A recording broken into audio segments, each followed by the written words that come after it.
Dito ka lang sa bahay ha. Huwag ka nang sumunod sa akin sa gubat at delikado dun. Baka mamaya ulitin mo na naman yung ginawa mo noong nakaraan. Na sumunod ka sa akin sa pangangaso nang di ko alam. Eh kuya, gusto ko lang naman makita kung paano ka mangaso eh. Gusto ko rin kasing maging kagaya mo kapag malaki na ako. Ano ka ba, Miguel? Ayoko maging kagaya mo ko na hindi nakapagtapos ng high school. Ang gusto ko, makatapos ka ng pag-aaral para magkaroon ka ng magandang trabaho. Ikaw rin naman ang makikinabang yan pagdating ng araw eh. O paano, alis na ako ah. Isarado mo na lang ang mga pinto at bintana pag alis ko ah. Sige po kuya, mag-iingat ka po. Lumabas na si Amiros sa bahay nila at napansin niyang bilog na bilog ang buwan ng gabing yun. May dala siyang itak na nakasukbit sa kaluban na nasa kanyang bewang. May dala rin siyang pana na ang mga palaso ay nasa isang sisidlan sa kanyang likod. Hindi alintana ni Amiro ang kadiliman na bumabalot sa paligid dahil sanay na siya roon. Ang pangangaso ang bumubuhay sa kanya at sa kanyang kapatid na si Miguel. Ang mga nahuhuli niyang usa, baboy ramo at iba pang mailap na hayop ay dinadala niya sa palengke upang ipagbili. Kapalit ng konting pera na ginagamit nilang panggastos sa araw-araw. Wala na silang mga magulang. Parehas na namatay ang nanay at tatay nila nang lumubog ang barkong sinasakyan ng mga yon pauwi sa probinsya. Bagamat hindi nakapagtapos ng pag-aaral, ay nagsumikap si Amiro upang matiyak na makakapagtapos ng kolehiyo ang kapatid niyang nakakabatang si Miguel. Ayaw niyang maging kagaya niya si Miguel na dahil hindi nakapagtapos ng pag-aaral ay pinili na lamang na maging isang mangangaso. Makalipas ang ilang sandali, ay narating na ni Amiro ang kagubatan na nasa dulong bahagi ng kanilang baryo. Sinikap niyang hindi makalikha ng ingay habang iniiwasan ang mga tuyong sanga at dahon sa kanyang dinadaanan. Ang malamig na hangin ng gabi ay dumadampi sa kanyang balat, kasabay ng tunog ng mga kuliglig at huni ng mga ibong gising sa gabi. Sanay na si Amiro sa ganong eksena. Ang katahimikan ng gubat ay isang bagay na kumakalma sa kanya. Bagaman at batid niyang puno rin ang lugar na yun ng panganib. Maya-maya pa, may narinig siyang mahihinang kaluskos sa kanyang unahan. Dahan-dahan siyang lumapit at sumilip sa pagitan ng mga dahon ng isang makapal na halaman. Nakita niya ang isang malaking baboy ramo na abala sa paghuhukay ng lupa na waring naghahanap ng pagkain. Agad niyang hinugot ang isang palaso. Itinutok niya yun sa hayop at inihanda ang sarili sa pagbitaw sa tali. Subalit bago pa man niya pakawalan ang palaso, ay may lumapit sa malaking baboy ramo na 3 maliliit na biik. Napasinghap si Amiro. Bumigat ang kanyang dibdib habang nakatingin sa magiinang baboy ramo. Kung papatayin niya ang baboy ramo, naisip niya na kawawa naman ang mga anak nito.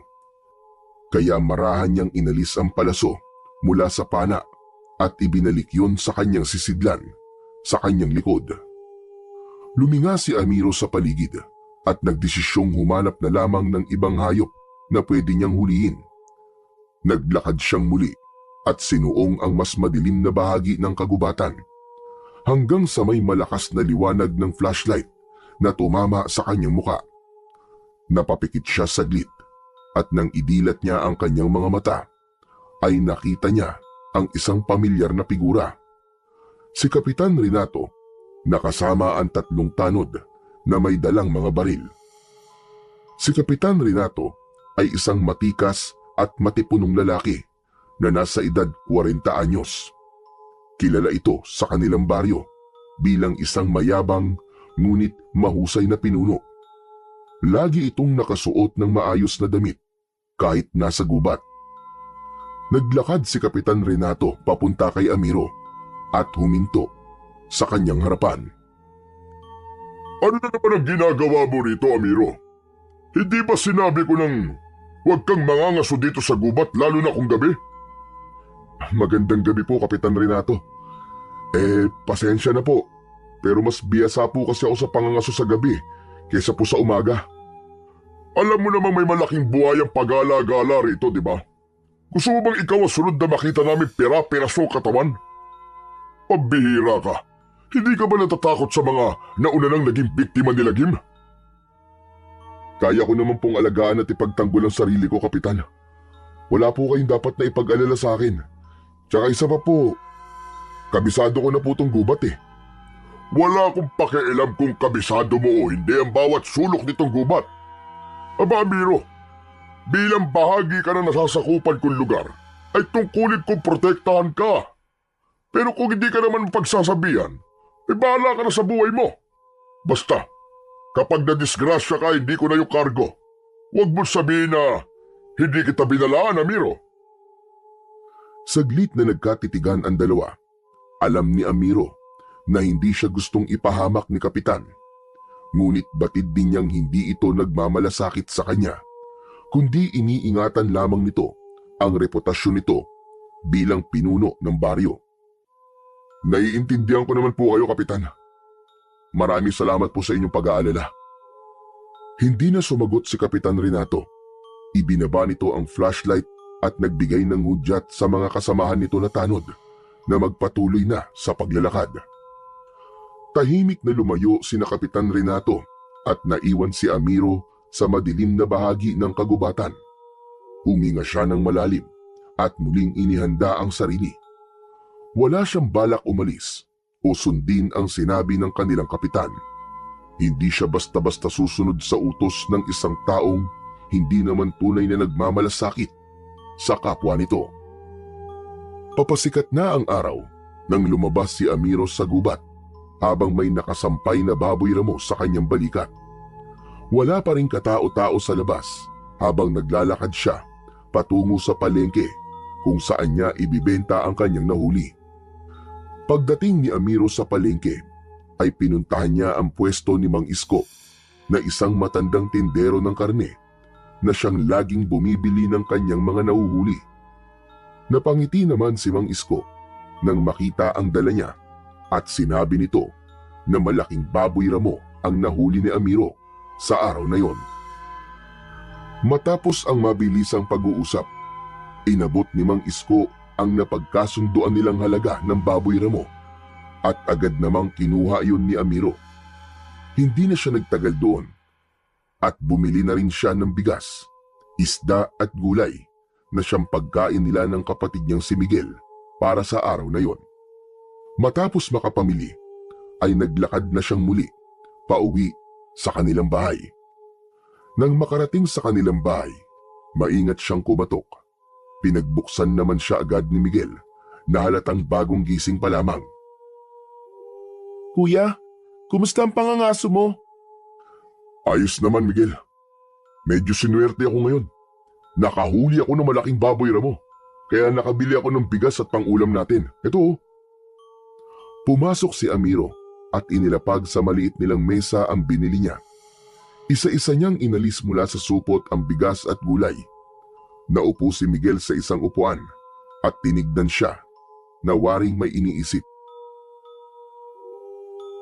Teka nga, bakit naman ganyan ang tingin mo sa akin, ha, Miguel? May problema ba? Kuya, hindi ka ba natatakot na mga aso sa gubat? Bakit naman ako matatakot? Kasi, di ba kuya, doon nakatira si Lagim? Saglit na natahimik si Amiro. Ang tinutukoy ni Miguel ay walang iba kundi ang malahalimaw sa laki na buwayang pinaniniwalaang naninirahan sa lawa sa loob ng kagubatan. Marami nang natagpo ang patay sa gubat at minsan pa nga may mga bangkay na nakalutang sa lawa sa gubat. Para sa mga tao, walang ibang may gawa nun kundi si Lagim. Ngunit para kay Amiro, walang dahilan para matakot siya kay Lagim. Ilang taon na siyang nangangaso sa gubat, pero ni anino ni Lagim ay hindi pa niya nakikita. Alam mo, Miguel, wala akong dapat na ikatakot kay Lagim. Naniniwala ako na hanggat hindi mo siya ginugulo, hindi ka niya sasaktan Ang mga hayop ay hindi nananakit kung di mo sila bubulabugin. Alam ni Amiro na hindi kumbinsido si Miguel sa kanyang sinabi, pero hindi na ito nagsalita pa. O sige na, matulog ka na ulit. May pasok ka pa mamaya eh. Sige kuya, inaantok pa nga ako eh. Habang papasok si Miguel sa kwarto nila, ay saglit na nag-isip si Amiro. Hanggang sa sandaling yun kasi, ay hindi pa niya alam kung totoo nga ba si Lagim at ito ang responsable sa mga pinatay na tao sa lugar nila sa mga nakalipas na mga taon. Tanghali na nang magising si Amiro ng araw na yon. Siya lang ang mag-isa sa bahay dahil nasa eskwelahan na ang kanyang kapatid at hapon pa ito umuwi. Bumangon na siya mula sa kanyang higaan at nagunat ng kanyang katawan. Lumabas siya ng kwarto at napansin niya ang pagkain sa lamesa. Isang plato ng sinangag na may kasamang ulam na daing na bangus at pritong itlog. Napangiti siya. Alam niyang si Miguel ang naghanda nun bago ito umalis.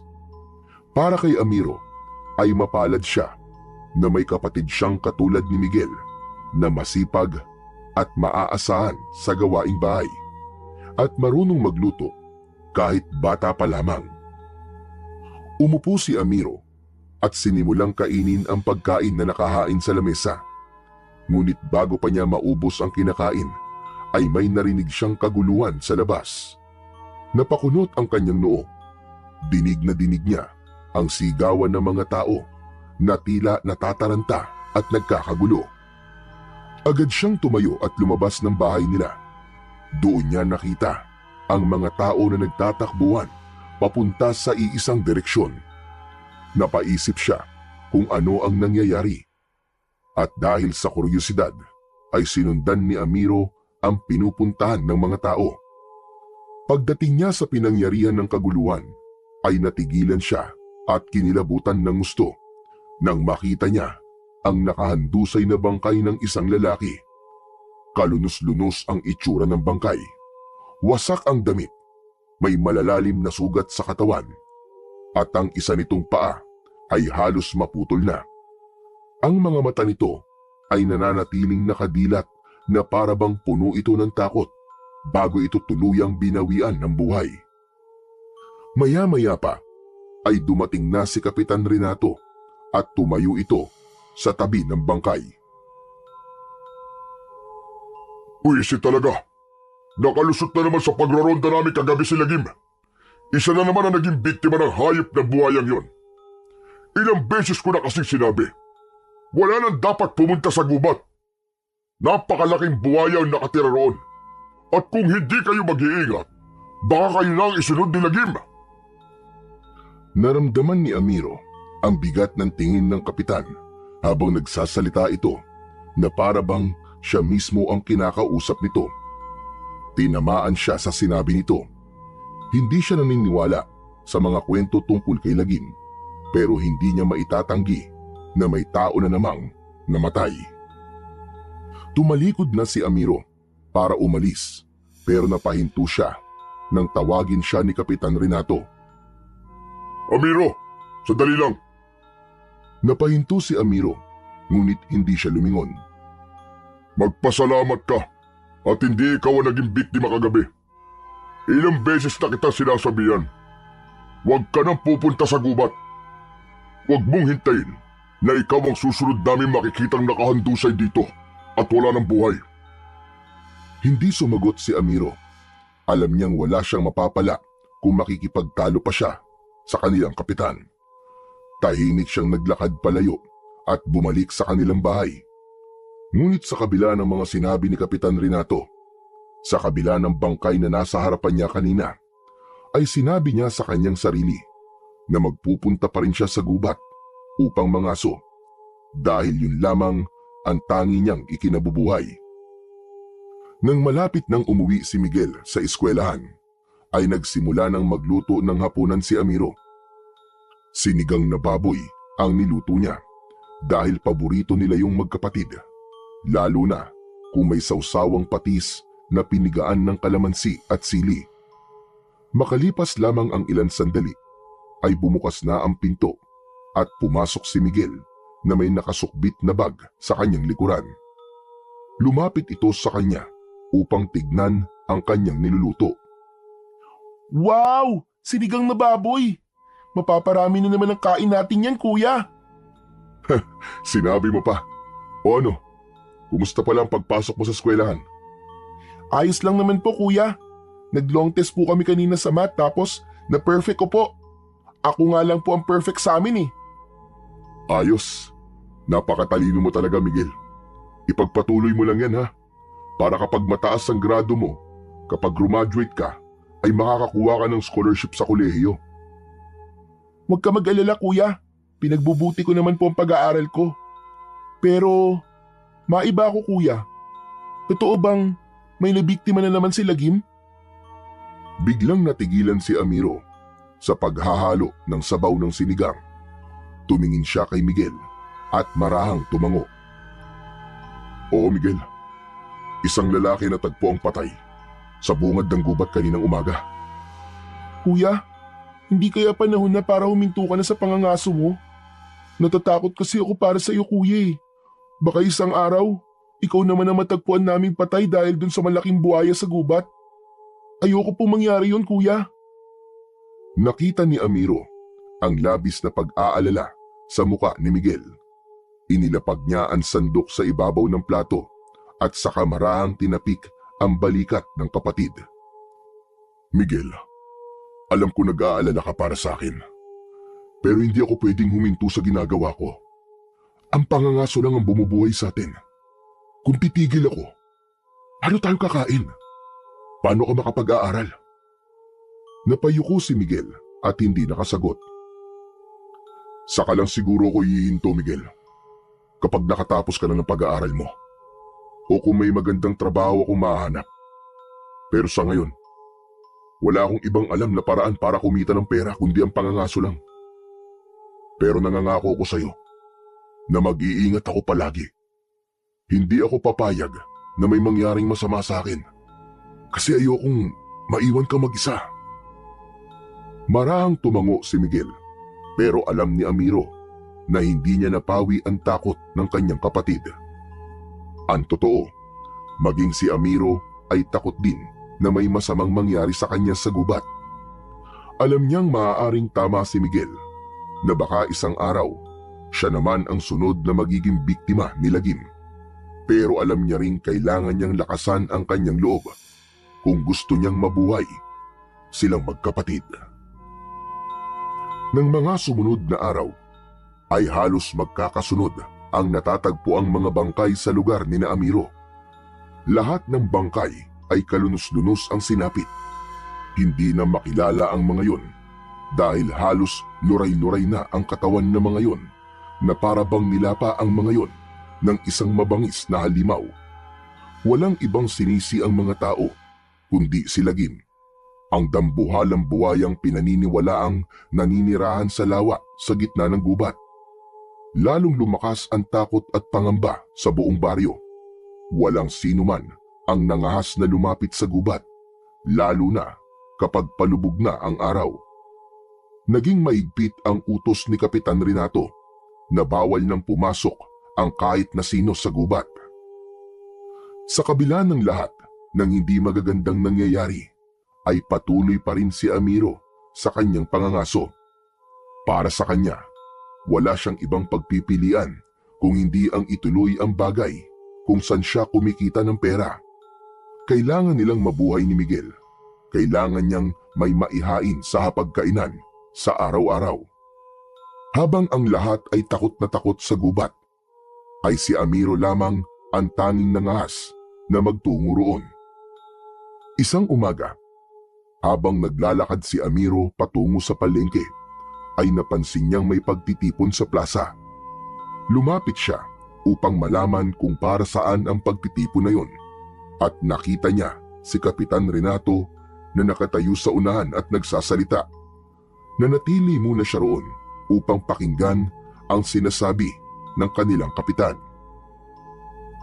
Kailangan natin mag-ingat lahat. Hindi na lang sa gubat nananatili si Lagim. Mukhang pati mismo sa baryo natin ay umaatake na siya. Ilang buhay na ang nawala at hindi tayo titigil hanggat hindi natin siya napapatay. Nagpalakpakan ang mga tao. Ramdam ni Amiro na umasa at naniwala ang lahat sa sinabi ng kanilang kapitan. May ilan pang sumigaw ng pagsang-ayon, habang ang iba naman ay may takot sa kanilang mga mukha. Tumalikod na si Amiro at nagpatuloy sa kanyang paglalakad. Ngunit sa kabila ng sigaw ng mga tao at ang pangako ni Kapitan Renato, ay may bumabagabag sa kanyang isipan.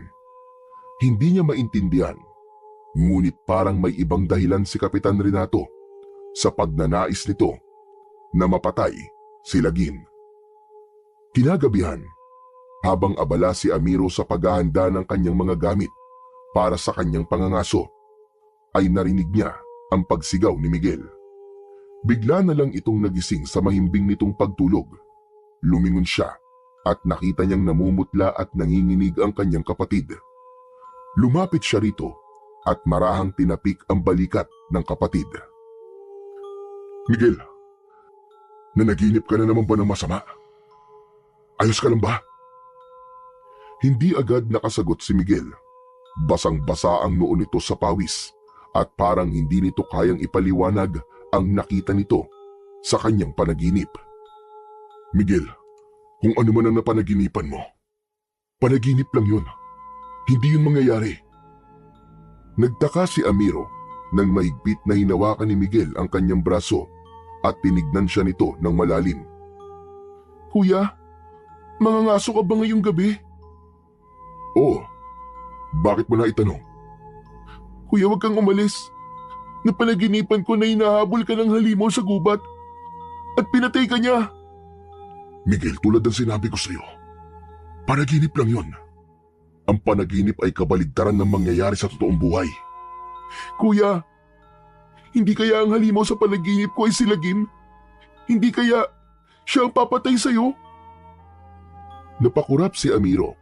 Alam niyang marami nang naging biktima ang sinasabing dambuhalang buhaya.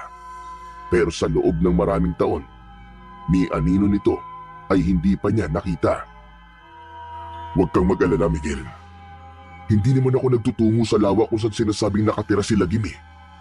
Wala kang dapat ipag-alala. Hindi pa ako mamamatay. Kahit alam ni Amiro na hindi nawala ang kaba at takot ni Miguel sa mga sinabi niya, ay nagpatuloy pa rin siya sa kanyang paghahanda. Sa kabila ng pagpigil ni Miguel, ay umalis pa rin siya upang mangaso. Agad na nagtungo si Miguel sa lugar sa gubat na paborito niyang paghulihan ng mga ligaw na hayop. Umaambon ng gabing yon, pero hindi yun naging hadlang sa kagustuhan niyang makahuli ng hayop na maibibenta niya sa palengke. Mahigpit niyang hawak ang kanyang pana at palaso habang dahan-dahang naglalakad. Ilang sandali pa ay may narinig siyang mahihinang kaluskos sa kanyang kaliwa. Huminto siya at sinundan ang tunog ng ingay.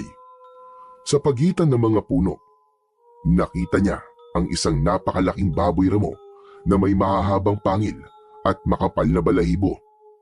Marahan siyang yumuko at iniangat ang kanyang pana. Itinutok niya sa baboy ramo ang palaso. Laking gulat naman ni Amiro nang mula sa kanyang harapan ay sumulpot ang isang nilalang na may matutulis na kuko at ngipin. Ang mga mata nito ay pulang-pula na parang bola ng apoy. Nang hilakbot si Amiro ng kanyang napagtanto na isang aswang ang nasa kanyang harapan. Biglang sumugod ang aswang at mabilis siya nitong kinalmot sa kanyang braso. Napangiwi siya ng dahil sa sakit, kasabay ng pagdaloy ng dugo sa sugat na nilikha ng matutulis na kuko ng aswang. Mabilis na tumakbo si Amiro palayo. Hindi niya na naisip kung saan siya patungo. Ang tanging mahalaga sa kanya ay ang makalayo sa aswang na patuloy na humahabol sa kanya. Tulong! Tulungan niyo ako! Tulong! Ngunit sa pagmamadali niya ay nadulas siya sa isang ugat at bumagsak siya ng malakas sa lupa. Agad niyang sinubukang bumangon, ngunit nakita niyang papalapit na ang aswang. Bakas sa mukha ng aswang ang labis na gutom. Wag! Huwag maawa ka! Huwag mo akong papatayin! Inakala ni Amiro na yun na ang kanyang katapusan. Napapikit siya at hinintay ang maras na pag-atake ng aswang sa kanya. Ngunit isang malakas na dagundong ang umalingaw-ngaw sa gubat. Kasabay noon ay ang biglang pagsigaw ng aswang.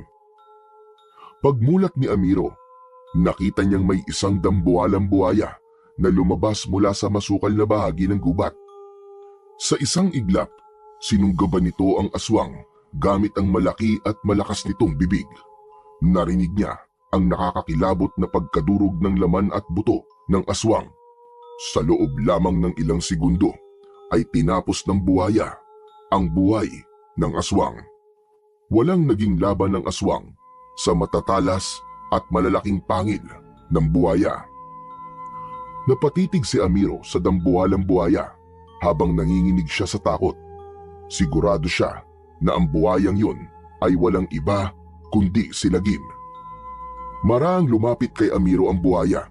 Hindi siya makagalaw habang ang matalim na mga mata nito ay nakatuon sa kanya at ang napakalaking nguso nito ay halos dumikit na sa kanyang mga paa. Huwag! Maawa ka! Huwag mo kong patayin! May kapatid ako naghihintay sa akin sa bahay! Maawa ka sa akin!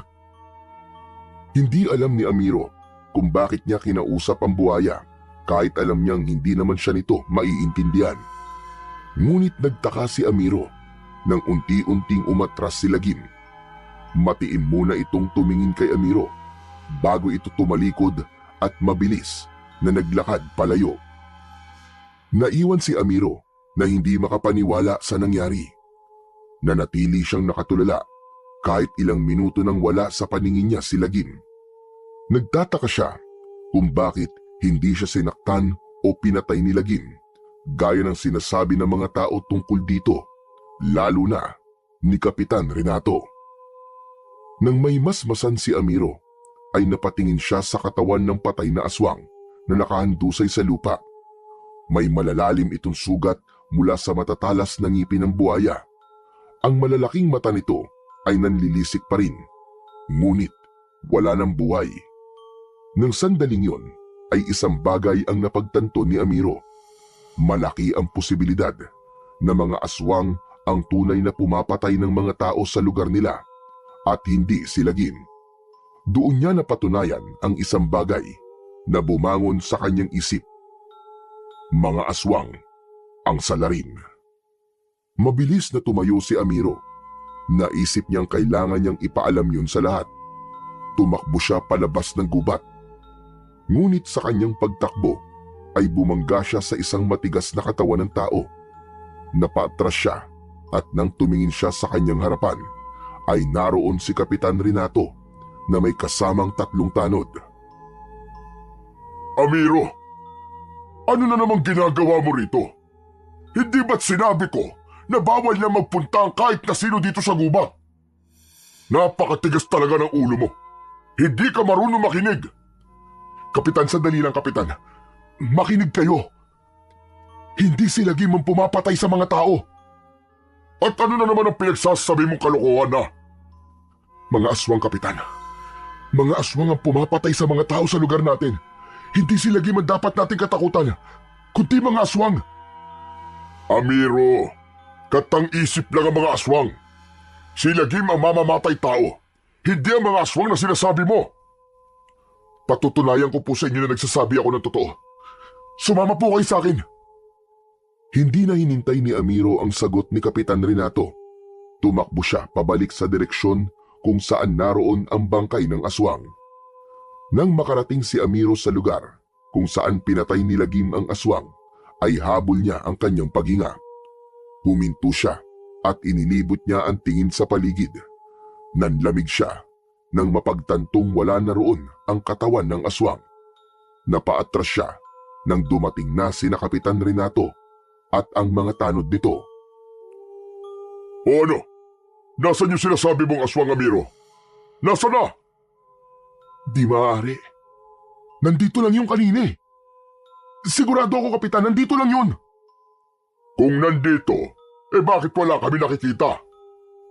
Dumagundong ang dibdib ni Amiro. Hindi niya alam kung paanong biglang nawala ang katawan doon ng aswang. Magsabi ka nga, Amiro. Nagsasabi ka ba ng totoo, ha? Oo, Kapitan. Hindi ko ugali magsinungaling. Isa pa, wala akong dahilan para magsinungaling sa inyo. Lumapit si Amiro kay Kapitan Renato at ipinakita niya rito ang sugat niya sa braso. O ito tingnan niyo. Kalmot to ng aswang. Mukhang hindi naman kalmot yan eh. Baka sumabit ka lang sa sanga. Sinungaling ka pala talaga, Amiro. Napatiim ng bagang si Amiro.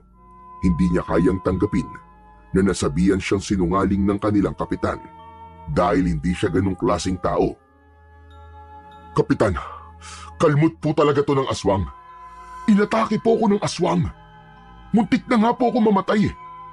Pero bago ako mapatay ng aswang, ay biglang dumating si Lagim. Ano ka mo? Si Lagim? Yung buhaya? Nakita mo siya? Opo, pinatay niya yung aswang. Iniligtas niya po ako. Kung nakita mo si Lagim, sigurado kung patay ka na dapat ngayon. Lahat ng taong nakakaharap ng halimaw na yun ay pinapatay niya. Huwag mo nga kami pinaglololoko, Amiro. Yun nga din po ang pinagtataka ko, Kapitan eh.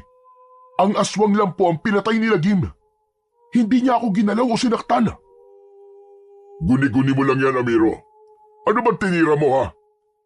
Hindi, Kapitan. Baka hindi talaga si Lagim ang pumapatay sa mga tao sa lugar na to. Ang mga aswang ang pumapatay sa kanila. Maniwala po kayo sa akin. Hindi agad nagsalita si Kapitan Renato.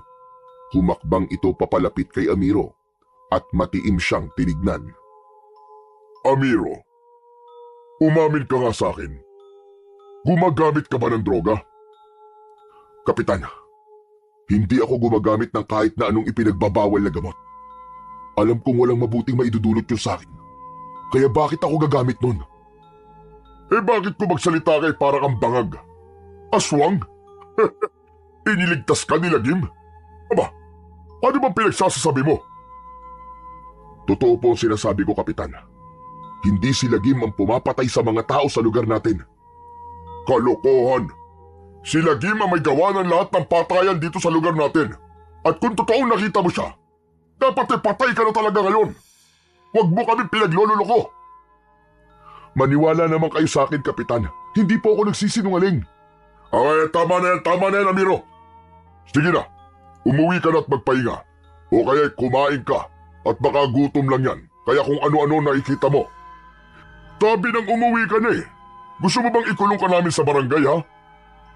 Natahimik si Amiro. Natakot siya na baka totohanin ni Kapitan Renato ang huli nitong sinabi. At isa pa, Amiro, ha? Kapag ipinagkalat mo ang kasinungalingan yan sa mga tao, palalayasin kita at ang kapatid mo dito sa baryo. Ayokong dagdagan mo pa ang takot ng mga tao, Amiro. Nagkakaintindihan ba tayo? Napalunok si Amiro at napilitan siyang tumango. Wala siyang nagawa kundi maglakad palabas ng gubat. Kesa naman, makulong pa siya. Tahimik na naglalakad si Amiro pauwi. Paulit-ulit niyang iniisip ang lahat ng nangyari sa gubat ng gabing yun. Napabuntong hininga siya habang papalapit siya sa bahay nila. Nang nasa harap na siya ng pinto, ay marahan siyang kumatok. Agad namang bumukas ang pinto at bumungad ang kanyang nakababatang kapatid na si Miguel. Kuya, ang aga mong umuwi ah. Bakit? Anong nangyari? Sandali. Bakit may sugat ka sa braso, kuya? Ano nangyari sa'yo? Wala ito, Miguel. Sumabit lang sa matulis sa sanga. Sigurado ka ba, kuya? Oo. Wala rin ako nahuling hayop sa gubat kaya umuwi na lang ako. Halika sa loob, kuya. Linisin natin yung sugat mo at baka may impeksyon pa yan eh. Pumasok na si Amiro sa loob ng bahay habang pilit niyang itinatago ang kaba na kanyang nararamdaman. Mas pinili na lang niyang magsinungaling kay Miguel kahit hindi niya yun gawain para lang hindi ito mag-alala sa kanya. Kinaumagahan, matapos umalis ni Miguel upang pumasok sa eskwela, ay hindi pa rin mapakali si Amiro. Patuloy siyang binabagabag ng nangyari kagabi sa gubat. Sa kabila ng takot at pangamba, nagpasya siyang bumalik sa lugar kung saan pinatay ng buhaya ang aswang. Kailangan niyang makatiyak na hindi lang yun bunga ng kanyang imahinasyon. Pagdating doon ni Amiro, ay agad niyang napansin ang bakas ng natuyong dugo sa lupa at sa mga damo. Doon niya napagtanto na totoo ang lahat ng nangyari doon nung nakaraang gabi. Ang hindi lang niya talaga maipaliwanag ay kung bakit hindi man lang siya pinaniwalaan ni Kapitan Renato. Mas lalo tuloy tumindi ang duda niya sa kanilang kapitan. Simula ng araw na yon, ay nagkaroon na ng matinding takot si Amiro sa mga aswang na maaaring nagtatago lamang sa gubat. Tuwing iniisip niyang babalik siya sa gubat upang mangaso, ay naaalala niya ang matatalim na kuko ng aswang na dumapo sa kanyang braso at ang nakakatakot nitong anyo. Ngunit alam niyang hindi siya maaaring tumigil sa kanyang pangangaso. Kung hindi siya mangangaso at walang mahuhuling hayop, ay wala siyang maibibenta sa bayan at wala silang kakainin ni Miguel. Dahil sa takot, sinubukan niyang mangaso sa umaga dahil alam niyang hindi umaatake ang mga aswang tuwing umaga. Ngunit naging mas mahirap ang pangangaso niya sa ganung oras dahil mas mailap ang mga hayop dahil madali siyang nakikita ng mga yon. Kaya nagdesisyon siya na kailangan niyang bumalik sa pangangaso tuwing gabi dahil kung hindi ay magugutom silang magkapatid. Isang gabi, tahimik na kumakain sina Amiro at Miguel. Tanging ang tunog ng kutsara at pinggan ang pumupuno sa maliit nilang tahanan. Ngunit hindi nagtagal ay binali ni Miguel ang katahimikan. Kuya, bakit hindi na kita nakikitang umaalis sa gabi para mangaso? Nagpapahinga lang ako, Miguel. Babalik din ako sa pangangaso pag gumaling na itong sugat ko sa braso.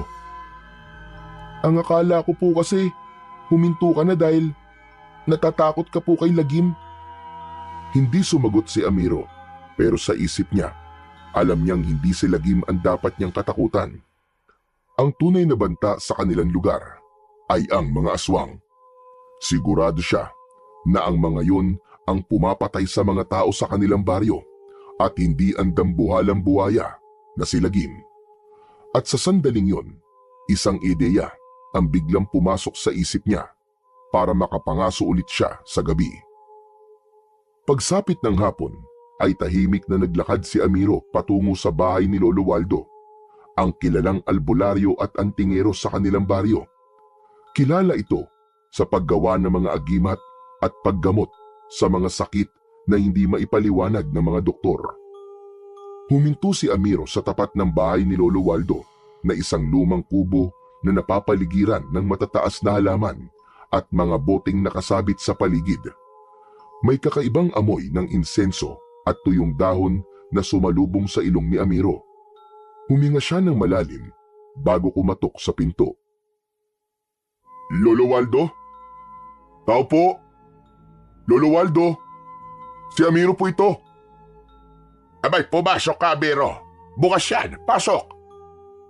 Dahan-dahang itinulak ni Amiro ang pinto at saka siya pumasok. Sa loob, nakita niya ang matanda na nakaupo sa isang lumang upuan habang may hawak na kahoy na baston. Merong mga bote ng langis, pinatuyong ugat at iba't ibang uri ng anting-anting na nakasabit sa dingding. Tinignan siya ni Lolo Waldo mula ulo hanggang paa na para bang sinusuri siya nito. Anong sadya mo rito, Amiro? May itatanong lang po sana ako sa inyo, Lolo Waldo. Huwag ka na magpaligoy-ligoy pa. Sige na, sabihin mo na kagad sa akin dahil ako'y albularyo at hindi ako manghuhula. Lolo Waldo, meron po ba kayong agimat na pangontra po sa aswang? Napataas ang kilay ng matanda at umayos ito ng pagkakaupo. Meron. Pero, saan mo naman gagamitin? Malamang po pangontra po sa aswang. Amat pilosopo ka. Bakit kailangan mo ng ganong klaseng agimat? Sabihin mo sa akin ang totoo. Lolo Waldo, dahil may aswang po rito sa baryo natin. Sandaling natigilan si Lolo Waldo. Biglang sumeryoso ang mukha nito. Ito mo naman nasabi yan. Dahil nakita ko po mismo, Lolo Waldo, nakita po mismo ng dalawang mga mata ko. Nakita ko po ang aswang sa gubat. Nangyari po yun isang gabi. Habang nangangaso po ako sa gubat, bigla po niya akong inatake. Muntik na po ako mamatay. Pero mabuti na lang po. Bigla pong dumating si Lagim. Ano ka mo? Si Lagim? Yun dambuhalang buhaya. Opo. Pero ang ipinagtataka ko po, hindi man lang ako sinaktan ni Lagim. Ang aswang lang po ang pinatay niya. Iniligtas po ako ni Lagim, Lolo Waldo. Nagtataka naman yata yung kwento mo, Amiro. Hindi ba ang sinasabi ng karamihan dito ay si Lagim ang pumapatay sa mga tao? Yan nga rin po ang iniisip ko, Lolo Waldo Maling paratang po ang ibinabato nila kay Lagim. Hindi siya ang tunay na pumapatay sa mga tao rito, kundi ang mga aswang na nasa gubat. Maraming taon na ako nabubuhay sa baryong ito, Amiro. Pero kahit isang beses, ay wala pa ako nabalita ang may aswang dito. Pero totoo pong may aswang dito, Lolo. Kung hindi po ako nakatakas, baka ako na po ang sunod na naging biktima ng aswang sa gubat. Kaya po ako narito sa inyo, dahil gusto kong ipagpatuloy ang pangangaso ko. Pero ayokong gawin yun ng walang panangga. Kaya sana po bigyan niyo po ako ng agimat laban sa mga aswang. Muling tumahimik si Lolo Waldo. Maya-maya pa ay huminga to ng malalim.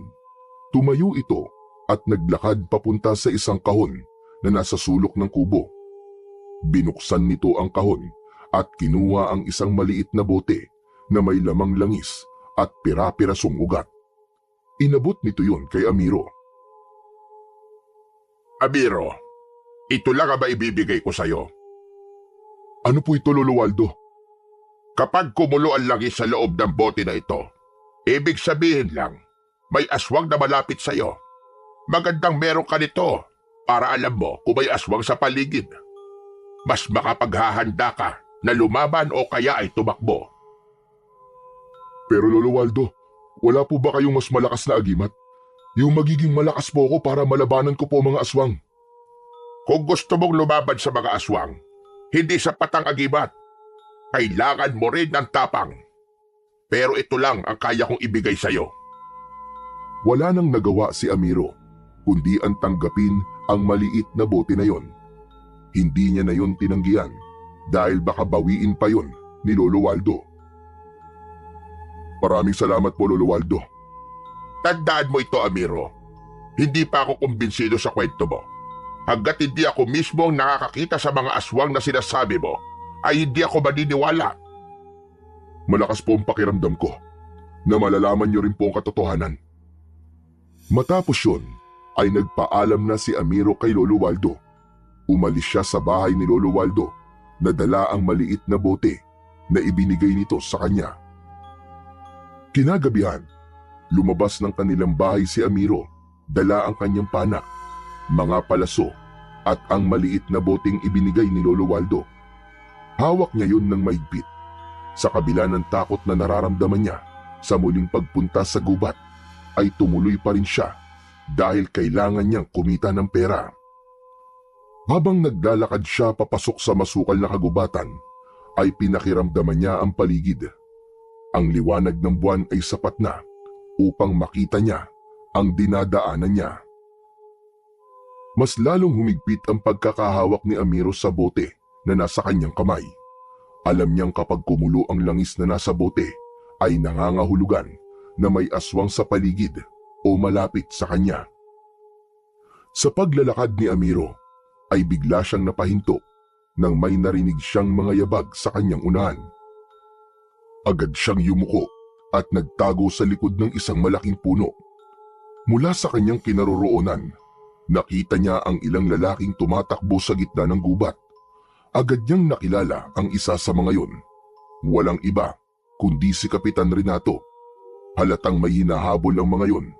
Nagpasya siyang sundan sina Kapitan Renato upang malaman kung ano o sino ang hinahabol ng mga yun. Sa tulong ng liwanag ng buwan ay nakita ni Amiro ang isang malaking nilalang na tumatakbo sa pagitan ng mga puno.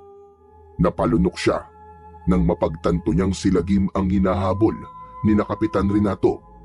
Kinabahan siya nang lumiit na ang distansya ni Lagim sa mga humahabol dito. Hanggang sa isang putok ng baril ang umalingaw-ngaw sa kagubatan. Napapikit si Amiro at nanginig ang buo niyang katawan. Nang idilat niya ang kanyang mga mata, ay nakita niyang tumakbo si Lagim patungo sa lawa. Ngunit hindi pa rin ito tinigilan ni na Kapitan Renato. Patuloy na pinapuputukan ng baril ng mga ito si Lagim. Matagumpay na nakarating si Lagim sa lawa at mabilis itong sumisid doon. Tumayo si na Kapitan Renato sa gilid ng lawa at walang tigil na nagpaputok sa tubig. Kinabahan at natakot si Amiro na baka mapatay si Lagim dahil alam niyang hindi si Lagim ang pumapatay ng mga tao sa kanilang baryo. Hindi ito ang tunay na halimaw na dapat na pinapatay. Mariing na ikuyom ni Amiro ang kanyang mga kamay. Patuloy pa rin sa pagpapaputok ng baril si na Kapitan Renato sa lawa. Sa pagkakataon na yon, naisip ni Amiro na hindi lang siya dapat manood. Kailangan may gawin siya upang mailigtas si Lagim. Mabilis na tumakbo si Amiro palayo sa lawa. Huminto siya at nagtago sa likod ng isang makapal na halaman. Huminga siya ng malalim at saka umangil ng malakas na para bang isa siyang mabangis na hayop. Nakita niyang huminto si na Kapitan Renato sa pagbaril sa lawa. Luminga ang mga ito sa paligid habang inaalam kung saan nanggagaling ang pag-angil na yon. Itinutok din ng mga yon ang hawak na baril sa iba't ibang direksyon. Napangiti si Amiro nang makita niyang umalis si na Kapitan Renato sa tabi ng lawa upang hanapin ang pinagmumulan ng pag-angil. Nang mawala na ang mga yon, ay agad na lumapit si Amiro sa gilid ng lawa. Bahagya siyang yumukod habang pilit na hinahanap si Lagim sa malabong tubig. Lagim? Lagim? Lagim, nandito ako para tulungan ka. Lagim, magpakita ka sa akin. Hindi kita sasaktan, Lagim. Kakampi mo ko. Mula sa tubig ng lawa ay unti-unting lumutang ang malaking ulo ni Lagim at nagtagpo ang kanilang mga mata. Kahit nanginginig ang tuhod ni Amiro dahil sa takot, ay hindi siya umatras. Nakita niyang hindi galit ang tingin ng buhaya sa kanya. Bagkus ay parang nauunawaan nito ang sinasabi niya. Lagim, alam kong hindi ikaw ang pumapatay sa mga tao. Tutulungan kita. Sumunod ka sa akin, Lagim. Tahimik na umahon si Lagim mula sa lawa. Sa ilalim ng liwanag ng buwan, nakita ni Amiro ang tama ng bala sa likod nito. Napalunok siya nang mapagtantong mas malaki si Lagim sa malapitan, pero pinilit niyang hindi makaramdam ng takot. Halika, Lagim. Kailangan nating lumayo sa lugar na to. Sigurado ako na babalikan ka dito nila, Kapitan. Tahimik na sumunod si Lagim kay Amiro. Hindi ito gumawa ng ingay at hindi rin nagpakita ng kahit na anong agresibong pagkilos. Para bang napakalaki agad ng tiwala nito sa kanya. Sa hindi kalayuan, nakakita si Amiro ng isang mababaw na hukay sa lupa na napapaligiran ng mga tuyong dahon at sanga. Lagim, sa hukay na yan ka magtatago, ha? Sige na, pumunta ka na dyan. Tumitig sa kanya si Lagim na tila nauunawaan talaga nito ang mga salitang binibitiwan niya. Ilang saglit lang ay unti-unting lumapit si Lagim sa hukay at nanatili ito roon. Napasinghap si Amiro at hindi siya makapaniwala na nauunawaan nga siya ng buhaya. Agad na tinabunan ni Amiro si Lagim ng mga tuyong dahon at sanga. Siniguro niyang hindi ito makikita ng ibang tao. Matapos niyang matabunan si Lagim, ay bahagya siyang nakahinga ng maluwag. Lagim, kahit anong mangyari, ay wag na wag kang gagalaw o lalabas dyan, ha? Hindi gumalaw si Lagim. Naramdaman ni Amiro na hindi isang mabangis na halimaw si Lagim, kundi isang nilalang na katulad niya ay nais lang na mabuhay.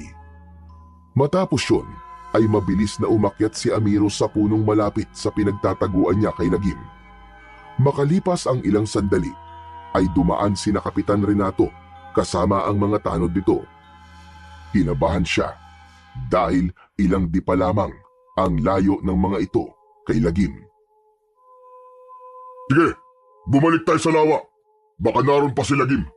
Kailangan mapatay natin siya ngayong gabi. Mukhang may nanluloko lang sa atin kanina. Humanda siya sa akin kapag nalaman ko kung sino ang umangil na yun. Tara na! Humigpit ang kapit ni Amiro sa sanga. Ramdam niya ang pawis na bumababa sa kanyang sentido. Alam niya na isang maliit na maling galaw lang niya ay sigurado siyang mauhuli siya ni na Kapitan Renato. Ilang minuto pa ang lumipas bago tuluyang lumayo si na Kapitan Renato. Nang masiguro ni Amiro na wala na ang mga ito, ay dahan-dahan siyang bumaba mula sa puno. Bumalik siya sa hukay kung saan niya itinago si Lagim. Mabilis niyang inalis ang mga tuyong dahon at sanga at nakita niya ang dambuhalang buhaya. Lagim, ako ito. Kaya mo pa ba? Ayos ka lang ba? Bahagyang gumalaw ang buhaya at napansin ni Amiro ang tuloy-tuloy na pagdaloy ng dugo mula sa tama ng bala sa likod nito. Kailangan alisin natin ang bala sa likod mo. Baka ma-impeksyon ka. Tinignan ni Amiro ng mabuti ang sugat ni Lagim. Nakita niyang hindi gaanong lumubog ang bala dahil matigas ang balat ng buhaya. Kaya ko to. Lagim, tatanggalin ko na ha. Saglit lang to. Ipinasok niya ang isa niyang daliri sa sugat ni Lagim at sinubukang kunin ang nakabaon na bala. Ngunit biglang pumalag si Lagim at sumipa ang malalaking paa nito sa lupa. Lagim, tiisin mo lang. Kailangan nating alisin to. Tumigil si Lagim sa paggalaw. Huminga ng malalim si Amiro at muli niyang pinasok ang kanyang daliri sa sugat ni Lagim. Pinilit niyang alisin ang bala na nakabaon doon. Alam niyang nasasaktan si Lagim pero mas nanaig ang kagustuhan niyang tulungan ang buhaya. Hanggang sa matagumpay niyang naalis ang bala, napangiti ng malaki si Amiro at nagpasalamat siya sa Diyos.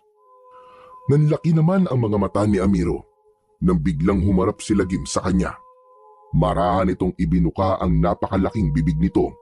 Kitang-kita ni Amiro ang malalaking pangil ni Lagim. Lagim, anong gagawin mo? Kakainin mo ba ako? Nanlaki ang mga mata ni Amiro. Akala niya ay kakagatin siya nito. Pero napansin niyang nakabukas lang ang bibig nito at hindi gumagalaw. Sa loob ng bibig ni Lagim ay napansin niya ang isa sa mga pangil nito na pinakamalaki sa lahat na bahagyang kumikislap. Tila may sarili yung liwanag. Hindi alam ni Amiro pero tila may binubulong si Lagim sa kanya. Sinasabi nito sa kanya na kunin niya ang pangil nito na nagliliwanag. Nanginginig ang mga kamay ni Amiro habang dahan-dahan niyang inaabot ang pangil na yun. Nagulat siya nang madali niya yung natanggal na para bang kusa yung bumigay ng hawakan niya. Nang makuha na ni Amiro ang isang pangil ni Lagim, ay biglang tumirik ang kanyang mga mata. Isang malakas na enerhiya ang dumaloy sa kanyang buong katawan. Nanginig ang buo niyang katawan at naramdaman niya ang kakaibang lakas na lumukob sa kanyang pagkatao. Nagsimulang lumabo ang kanyang paningin hanggang sa tuluyan siyang nawalan ng malay. Umaga na nang bumalik ang ulirat ni Amiro. Napansin niyang nasa loob siya ng kanilang bahay habang nakahiga sa papag na tulugan nila ni Miguel. Saglit siyang natigilan upang mag-isip. Isang malalim na paghinga ang kanyang pinakawalan at naisip niya na panaginip lamang ang nangyari kagabi. Maya-maya pa ay may naramdaman siyang isang bagay na nasa loob ng nakakuyom niyang kamay. Marahan at kinakabahan niyang binuksan ang kanyang kamay at nanlaki ang mga mata niya nang makita niya roon ang pangil ni Lagim. Hindi yun isang panaginip. Totoo yung nangyari. Mabilis na bumangon mula si Amiro sa papag at lumabas siya ng kwarto. Sa maliit nilang sala, nakita niyang abala si Miguel sa pagwawalis. Nang makita siya nito, ay nagpakawala ito ng matamis na ngiti. Kuya, buti naman gising ka na. Nauna na pala akong kumain kasi gutom na ako eh. Pero ipinagtira naman kita ng pagkain, kuya. Umupo si Amiro sa bangko habang pilit na inaalala kung paano siya nakauwi kagabi. Gusto niyang itanong kay Miguel kung may nakita itong kakaiba, pero pinigilan niya ang kanyang sarili. Bakit hindi ka pumasok ngayon, Miguel? Ano ka ba kuya, Sabado ngayon. Wala akong pasok. Ganun ba? Oo nga pala, no? Sabado nga pala ngayon. Alam mo ba kung anong oras ako nakauwi kagabi? Hindi ko alam kuya eh. Nagising na lang ako kaninang umaga na nasa tabi na kita. Nagtataka nga ako kung paano ka nakapasok kagabi kuya eh. Hindi ko natatandaan na kumatok ka. Ano siguro? Baka nakalimutan mong ikandado ang pinto. Pagdating ko kasi, hindi nakalakang pinto kaya hindi na ako kumatok. Siguro nga. O sige kuya, maglilinis lang ako kumain ka na at baka gutom ka na rin. Hindi na nagsalita si Amiro at nagtungo na siya sa hapagkainan. Pagkaupo niya ay binuksan niya ang kanyang kamay at tinitigan niya ang pangil ni Lagim na nasa kanyang palad. Hindi niya maintindihan pero tila may kakaibang enerhiya na inilalabas ang bagay na yon na patuloy na dumadaloy sa buo niyang katawan. Sa mga sumunod na araw ay hindi mapakali si Amiro. Paulit-ulit niyang tinitignan ang pangil ni Lagim. Iniikot niya yon sa kanyang mga daliri at pinagmamasdan kung may kakaibang katangian yon. Hindi niya maintindihan kung bakit yon ibinigay sa kanya ng dambuhalang buhaya. Habang lumilipas ang mga araw, ay mas lalong lumalalim ang pag-iisip ni Amiro. Hindi siya makatulog ng maayos dahil alam niyang may bahagi ng sarili niyang gustong tuklasin ang lihim ng pangil ng buhaya. Hanggang naisip niya si Lolo Waldo. Nagkaroon siya ng hinala na ang matandang albularyo ang nag-iisang taong maaaring makasagot sa kanyang mga tanong. Isang umaga, maagang tumungo si Amiro sa bahay ni Lolo Waldo. May bahagyang kaba sa kanyang dibdib. Ngunit mas nagibabaw ang kanyang pagnanais na malaman ang lihim ng pangil na nasa kanyang pangangalaga. Pagdating niya sa bahay ni Lolo Waldo, ay agad siyang kumatok. Hindi naman nagtagal, ay bumukas din ang pinto at bumungad sa kanya si Lolo Waldo. Ikaw na naman! Kung hihingi ka na naman ng agimat, ay umuwi ka na lang. Wala akong ibibigay sa iyo, Amiro. Teka, hindi po. Hindi po ako pumunta rito para manghingi ng agimat. Lolo Waldo, meron lang po sana akong nais na itanong sa inyo. Maaari po ba akong pumasok? Sandaling nag-isip si Lolo Waldo. Sa huli ay nilawakan nito ang pagkakabukas ng pinto at hinayaan siyang makapasok. Magkaharap silang umupo sa kawayang sahig. Nang tanungin ni Amiro si Lolo Waldo kung ano ang pakay niya, ay marahan niyang ibinuka ang kanyang palad upang ipakita sa matanda ang pangil ni Lagim. Napasinghap si Lolo Waldo at nanlaki ang mga mata nito nang makita nito ang nasa palad ni Amiro. Agad nitong kinuha ang pangil ng buhaya at masusi yung pinagmasdan. Bakas sa mukha nito ang pagkamanga at tila hindi ito makapaniwala. Saan mo nakuha ito, Amiro? Lolo Waldo, ibinigay po sa akin yan ni Lagim. Ano ka mo? Ibinigay ito sa iyo ng buhayang nasa gubat. Pero paano? Sa tingin ko po kapalit po yan ang pagliligtas ko sa kanya. Papatayin sana siya ni Kapitan Renato, pero itinago ko po siya. Napabuntong hininga si Lolo Waldo at muling tinignan ang pangil ng buhaya. Matapos yon, ay ibinalik na nito yon kay Amiro. Mapalad ka. Napakapalad mo, Amiro. Napakaraming tao ang namamatay sa pagtatangkang makuha ang mutya ng pangil ng buhaya. Ngunit ikaw, Ibinigay ito ng kusa sa iyo ng buhaya. Ano po bang ibig niyo sabihin? Tsaka, ano po ba talaga itong sinasabi niyong pangil ng buhaya? Hindi sumagot si Lolo Waldo. Sa halip, tumayo ito at nagtungo sa isang lumang aparador. May kinuha ito roon na isang lumang photo album. Muli itong umupo sa harapan ni Amiro at binuklat ang photo album. Maya-maya pa ay huminto ito sa pagbuklat at napansin niya ang mapait na ngiti nito.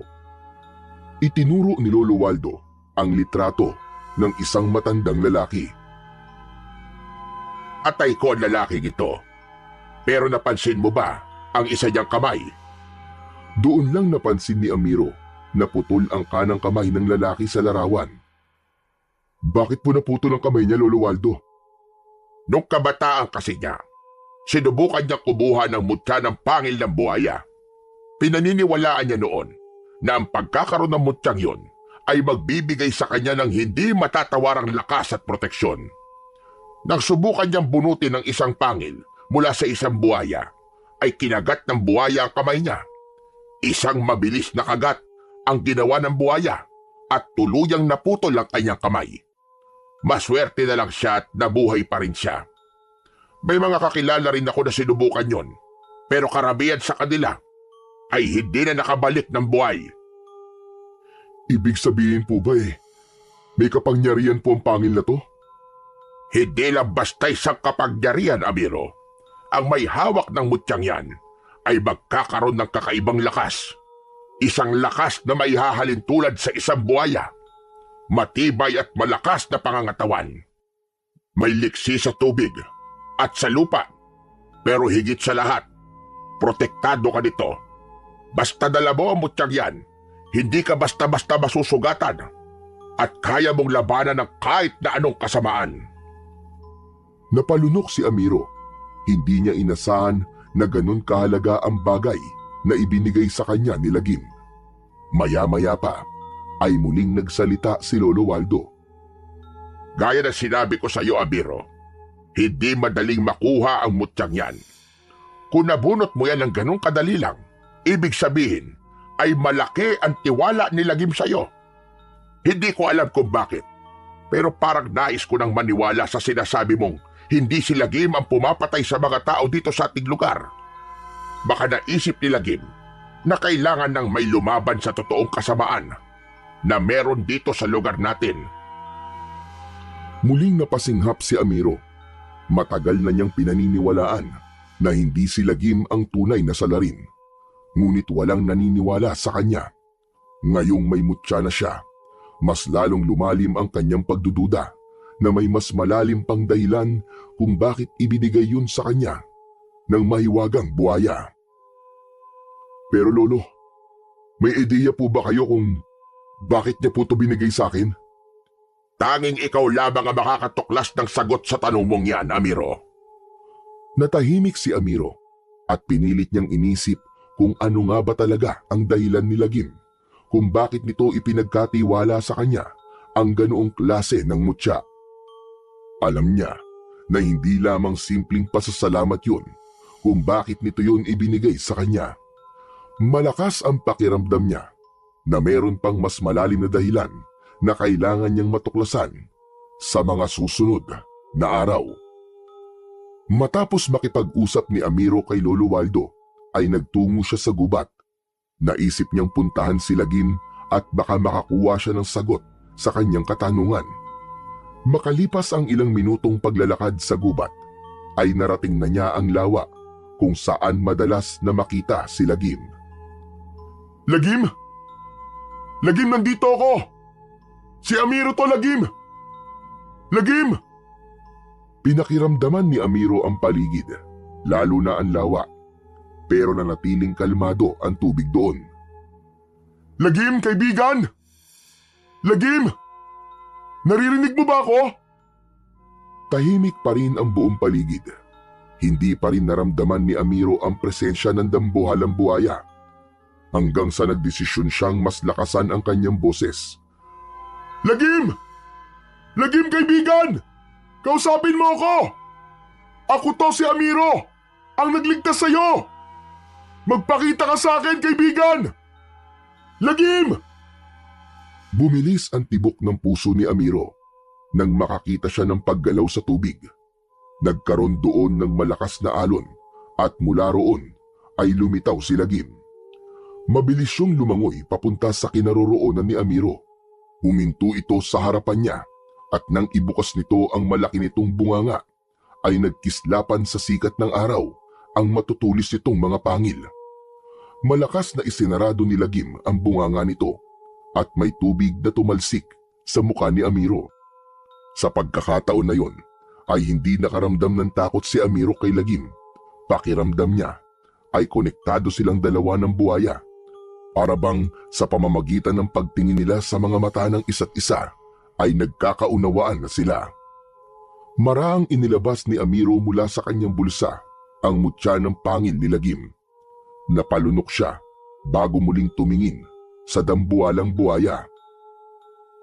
Kaibigang Lagim, maraming salamat at nagpakita ka sa akin ha. Hindi ko pa rin alam kung bakit mo ito ibinigay sa akin. Pero gusto kong malaman mo, nagagamitin ko umutyang ito sa kabutihan. Hindi lang dahil sa alam kong mabuti ka, kundi dahil yun ang nararapat. Nanatiling nakalutang sa tubig si Lagim habang nakatingin kay Amiro. Alam niya na naiintindihan nito ang sinasabi niya. Balang araw, mapapatunayan din natin sa lahat na hindi ikaw ang pumapatay ng mga tao rito, kundi ang mga aswang. Darating ang panahon na hindi ka na nila kakatakutan. Ipinapangako ko yun sa'yo, Lagim. Napatingin si Amiro sa mga mata ni Lagim. Kahit wala itong ekspresyon, ay nararamdaman niya ang kasiyahan ng buhaya sa kanyang sinabi. Napangiti siya. Lumuhod siya at marahan niyang tinapik ang ibabaw ng nguso ni Lagim at saka ito marahang lumubog sa tubig at lumangoy palayo. Kinabukasan ay maagang nagising si Amiro. Habang naghahanda ng agahan ay kinuha niya ang pangil ni Lagim sa kanyang bulsa at matiim yung tinignan. Mula nang ibigay yun ni Lagim sa kanya, pakiramdam niya ay may dala yung kakaibang lakas at proteksyon sa kanya. Hanggang isang ideya ang pumasok sa isip ni Amiro. Kumuha siya ng isang matibay na piraso ng itim na tali. Mahigpit niyang pinaikutan ng tali ang pangil at ginawa niya yung palawit. Isinuot niya yon sa kanyang leeg at naisip niya na tama ang kanyang ginawa upang hindi yun mawala sa kanya. Makalipas ang ilang sandali, ay nagising na si Miguel at nagsalo na silang magkapatid sa kanilang simpleng agahan. Kuya, ano yung nasa leeg mo? Ah, ito bang kwintas? Napulot ko lang to sa gubat habang nangangaso ko. Kuya, pangil ba yan ng hayop? Oo, parang ganun na nga. Nagandaan ako kaya ginawa kong kwintas. Bagay naman sa akin, di ba? Bagay naman, kuya. Ah, oo nga pala, kuya. Meron po kaming field trip sa susunod na buwan. Pwede po ba akong sumama? Aba, syempre naman. Alam mo, Miguel, hindi ko naranasan ng mga ganyang bagay nung nag-aaral pa ako. Kaya gusto kong ma-experience mo. Salamat, kuya. Magsasabi na po agad ako sa teacher namin na makakasama ako. Ngumiti si Amiro kay Miguel. Nakahinga siya ng maluwag dahil agad na nawala ang usapan nila sa pangil na nakasabit sa leeg niya. Medyo kinabahan siya dahil ang akala niya ay marami pang itatanong ang kanyang kapatid na si Miguel sa suot niyang kwintas. Sa gitna ng mahimbing na pagtulog ni Amiro ng madaling araw na yon, ay bigla siyang nagising. Pakiramdam niya ay may malamig na hangin yumakap sa kanya at isang kakaibang pakiramdam ang gumapang sa kanyang katawan. Napapikit siya at may narinig siyang lalaking humihingi ng tulong. Hanggang may lumitaw na imahe sa utak niya. Isang lalaki ang mabilis na tumatakbo sa madilim na gubat habang hinahabol ng dalawang aswang. Agad na nagmulat ng mata si Amiro. Maingat siyang bumangon upang hindi magising ang kapatid niyang si Miguel na mahimbing na natutulog sa kanyang tabi. Kinuha niya ang kanyang pana at palaso at lumabas ng bahay Malaki ang mga hakbang na tinahak niya ang daan papunta sa gubat. Nang makarating siya sa parte ng gubat na nakita niya sa kanyang isip kanina, ay nakita niya ang isang lalaking nakahandusay sa lupa at inaatake ng 2 aswang. Hindi na nagdalawang isip si Amiro. Itinutok niya ang kanyang pana at mabilis na pinakawalan ang isang palaso. Tumama yon sa balikat ng isang aswang, kaya napasigaw ito ng malakas nang dahil sa sakit. Agad na napalingon ang 2 aswang sa kanya habang nagliliyab sa galit ang mga mata ng mga yon. Magkasabay na sumugod ang mga aswang kay Amiro. Sinubukan niyang umatras pero masyadong mabilis ang mga ito. Bago pa siya makailag ay naramdaman na niya ang pagsayad ng mga matutulis na ngipin ng mga ito sa kanyang balat. Ang isa ay kinagat siya sa leeg habang ang isa naman ay sa kanyang braso. Ngunit nagulat si Amiro nang wala siyang naramdamang sakit. Hindi rin niya naramdamang bumaon ang ngipin ng mga aswang sa balat niya. Maging ang mga aswang ay nagtaka nang alisin ng mga yun ang pagkakakagat kay Amiro. Napangisi si Amiro nang mapagtantong hindi siya tinablan ng kagat ng mga aswang dahil naging kasintigas ng balat ng buhaya ang balat niya nang dahil sa kanyang mutya. Sa pagkakataon na yon, isang kakaibang lakas ang dumaloy sa buong katawan ni Amiro. Mabilis niyang sinuntok ang isang aswang sa muka. Sinipa naman niya ang isa sa sikmura. Parehas na tumilapon ang 2. Mabilis niyang itinutok sa isang aswang ang kanyang pana at pinakawalan ang isang palaso. Pero mabilis siyang nakaiwas.